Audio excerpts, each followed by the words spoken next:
Scenario இப்போ last ஒரு 1 இயராக இருக்கு. யார்கிட்ட பேசினாலும் ஒரு சின்ன குழப்பம் ஒன்று நான் பார்க்குறேன். இது இண்டஸ்ட்ரி எப்படி போகும், பிஸ்னஸ் எப்படி இருக்கும் அப்படின்னு. ஆனால் இந்த பக்கம் சடனாக திரும்பினா இல்லை இண்டஸ்ட்ரி நல்லா தான் இருக்குது, நம்ம தான் மாற்றிக்கணும் அப்படிங்கிற மாதிரியான ஒரு இதை வந்து தியேட்டரில் நம்ம பார்க்குறோம். இங்கே ஓடக்கூடிய படங்கள் மக்கள் இன்னும் தியேட்டருக்கு நிறைய வந்து படம் பார்க்குறாங்க, நல்ல படங்களை சப்போர்ட் பண்ணுறாங்க அப்படிங்கிற ஒரு நம்பிக்கை இருக்கிற கட்டத்தில் ஒரு எல்லாரும் ஒரு படம் ஆரம்பிக்கிறப்போ இந்த படம் மிகப்பெரிய வெற்றி பெறணும், நமக்கு ஒரு அங்கீகாரம் கிடைக்கணும், நம்மளுடைய கனவு நிறைவேறணும், நிறைய பணம் சம்பாதிக்கணும், பேர் சம்பாதிக்கணும், இந்த மாதிரி நிறைய ஒவ்வொருத்தருக்கும் ஒவ்வொரு மாதிரியான விஷயத்தோட ரொம்ப பாசிட்டிவாக தான் ஆரம்பிக்கிறோம். ஆனால் ஆரம்பிக்கிற எல்லா படங்களும் அதே மாதிரியான அவுட்புட்டோட வந்து முழுமை பெறுறது இல்லை. அது ரொம்ப சிக்கலான ஒரு விஷயம். அதுக்கு நிறைய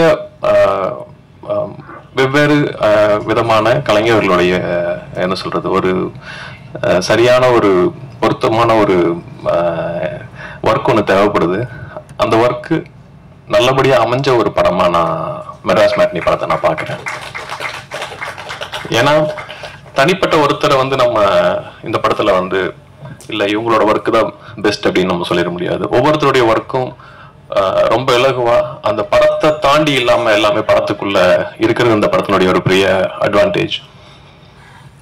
நம்ம நிறைய படங்கள் பார்க்குறோம், இது வந்து இந்த படத்தினுடைய நம்மளை நினைச்சுக்கணும் அப்படின்னு சொல்லிட்டு பார்க்குறோம். அப்படி பார்க்குறப்போ ஒவ்வொரு படத்துக்கும் நம்ம இந்த படத்தை பண்றப்போ இது சரியான படமா இருக்கணும், ஒரு சரியான படத்தை தேர்ந்தெடுத்து பண்றீங்கிற ஒரு பேர் வரணும் அப்படிங்கறதுக்காக நம்ம நிறைய பண்றோம். அந்த விதத்துல இந்த படம் பார்த்த உடனே தோணுச்சு இல்லை இந்த படத்தை நம்ம டிஸ்ட்ரிபியூட் பண்ணணும் அப்படின்னு சொல்லிட்டு. அதுக்கு விஷுவலா ஆகட்டும், இந்த ஸ்டோரி ஆகட்டும், ஏன்னா சின்ன பட்ஜெட் படம் இல்லை சின்ன படம் பெரிய படம் அப்படின்னு எப்பவுமே நம்மளே வகைப்படுத்திட்டே இருக்கோம். அப்படி இல்லாம இன்னைக்கு பெரும்பான்மையாக இருக்கக்கூடிய ஒரு மிடில் கிளாஸ் லைஃபை ரொம்ப யதார்த்தமா அதே நேரத்தில் ரசிக்கும்படியா வந்து இந்த படத்தை வந்து சொல்லியிருக்காங்க.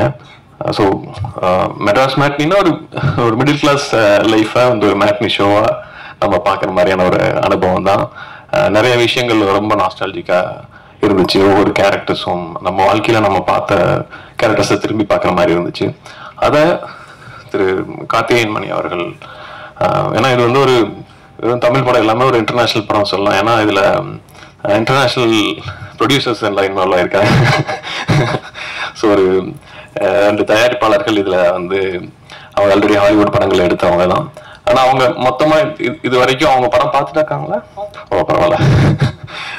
ஏன்னா முழுசா அவரு திரு கார்த்திகேயன் அவர்களை நம்பி அவர் ஒப்படைச்சிருக்காரு. அதே மாதிரி அவருடைய டீமுக்கு இந்த படத்தை நம்பி ஒப்படைச்சிருக்காரு. 2000 ரூபாய் தான் குறைச்சு மிச்சம் பண்ணி கொடுத்துருக்காங்க. பட் ஒரு படம் நல்லா வர்றது அவ்வளவு சந்தோஷமான விஷயம். ஏன்னா அதுல இருந்து அந்த படத்துல இருந்து ஒரு நல்ல ஒரு 3-4 மிக குறிப்பிடக்கூடிய நல்ல நடிகர்கள் வந்து வருவாங்க. அவங்க தமிழ் சினிமாவுக்கு ஒரு நல்ல கலர் கொடுப்பாங்க. அதே மாதிரி டெக்னீஷியன்ஸ் வருவாங்க. I feel Anand will be one of the notable cameraman அப்படின்னு இருப்பாருன்னு நான் நம்புறேன்.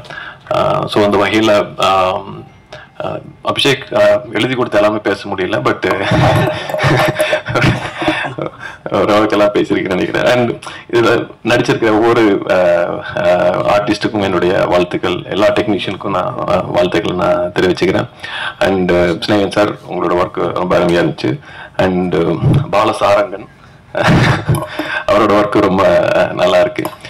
அண்ட் ஒரு படம் பார்த்துட்டு இருக்கப்போ இந்த படத்துக்கு சத்யராஜ் சார் வந்து ஒரு முக்கியமான ரோல் பண்ணி கொடுத்தது எனக்கு ரொம்ப ஆச்சரியமா இருந்துச்சு. ஏன்னா ஒரு நல்ல படம் நடக்கிறப்ப எல்லாருமே அது தானா அது அமையும். இந்த படத்துக்கு அது எல்லாமே அமைஞ்சிருக்குன்னு நினைக்கிறேன். அதே வகையில மக்களோட ஆதரவும் நல்ல வகையில் அமையும் நான் நம்புறேன்.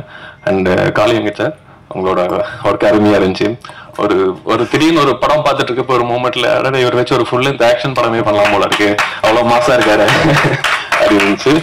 ஆனா இந்த படம் வந்து ஒரு ஒரு ஒரு மாஸ் கமர்ஷியல் ஃபில்மா தான் நான் பார்க்கிறேன். ஒரு மிடில் கிளாஸ் லைஃப், ஒரு அந்த அந்த அந்த குடும்ப தலைவன் அவன் ஒரு மாஸ் ஹீரோ அப்படின்னு சொல்றதா இந்த படம். அது கண்டிப்பா அது எல்லாரும் உணர்வோம் நம்புறோம். So thank you so much. இந்த படத்துல ஒரு பாட்டை நானும் எங்களுடைய ரோம்னு இருக்கிறதுக்கு நான் என்னுடைய நன்றிகள். அண்ட்